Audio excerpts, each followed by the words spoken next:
Welcome back to World Crisis Radio.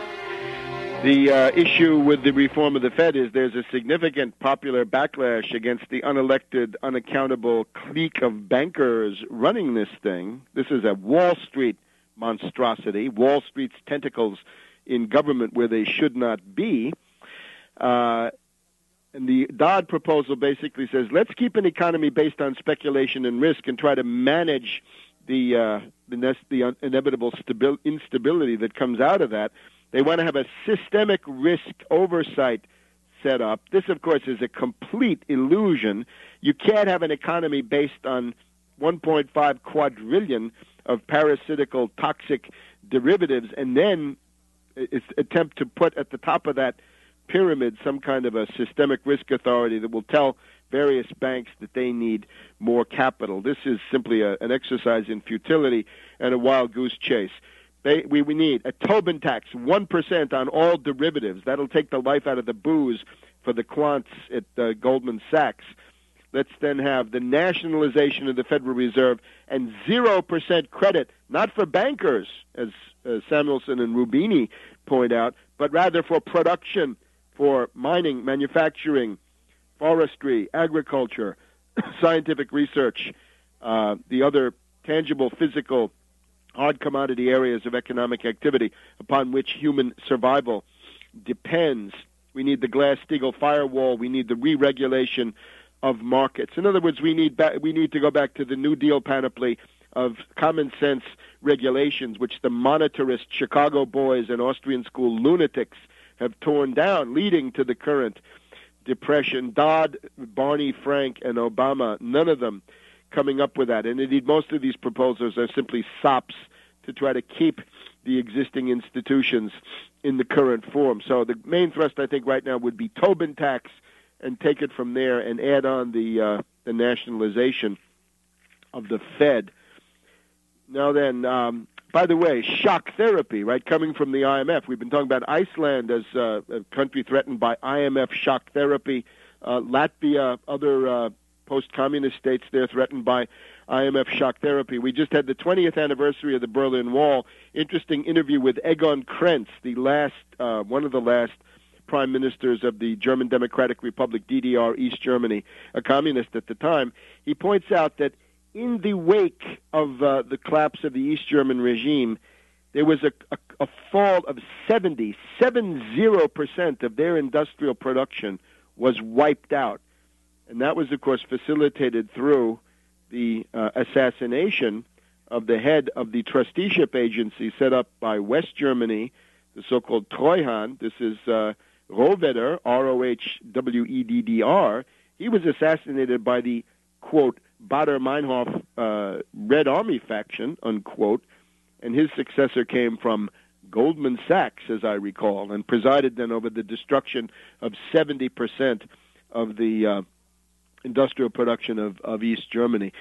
Now, let us also think about the program, the 5-point program, taking a little while to appear, but it'll be there quite soon. Let me just point out one important development in terms of possible world economic reconstruction, and that is, of all people, the British. They are going to survive, based on what I'm seeing here. This is an announcement from Edward Miliband, the Energy Secretary of the United Kingdom. The British government this past Monday unveiled a plan to launch one of the world's most ambitious expansion of nuclear power generation capacity, with 10 new plants to help meet surging energy demands in the era of global warming. So this is the Gordon Brown regime.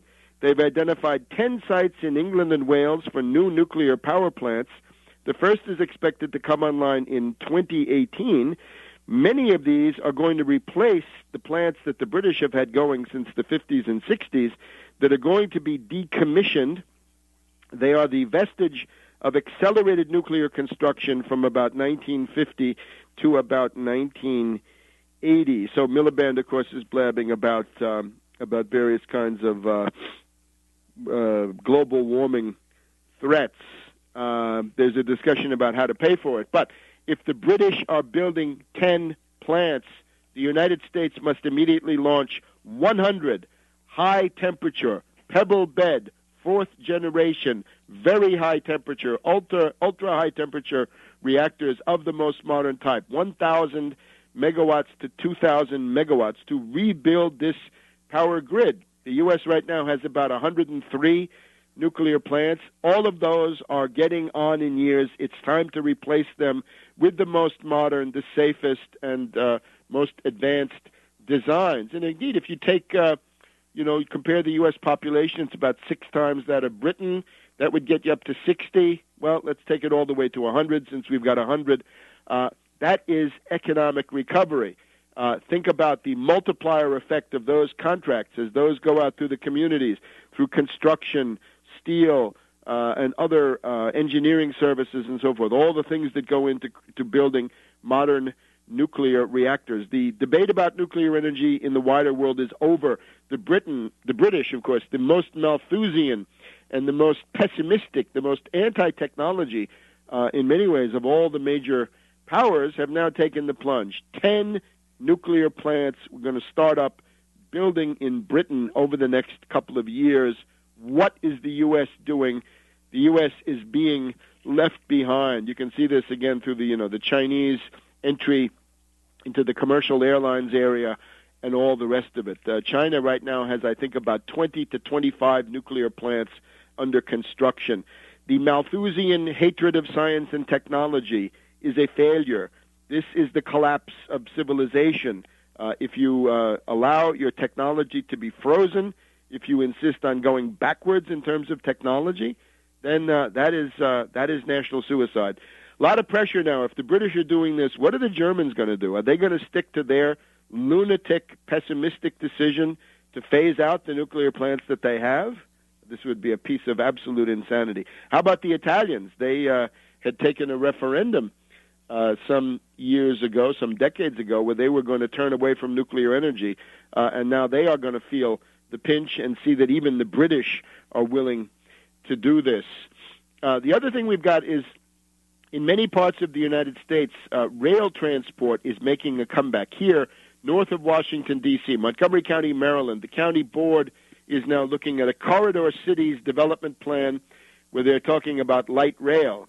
Some people are saying that you should think about monorail. You can put up monorail, maglev, or some other kind of maglev on stilts, right? You don't have to take the right-of-way. You don't have to compete with traffic.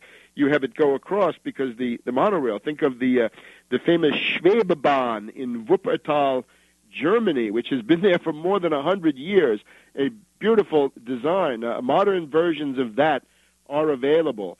Various kinds of monorail. There's a monorail in Seattle, which is once again in the center of attention. And, of course, the Chinese have got their maglev going at Shanghai with the airport. It gets you up to 250 kilometers an hour, and you float along. This is better, qualitatively better, than the French design of the TGV or German ICE, because the difference in this case is the motor that is driving the train is not in there's no locomotive.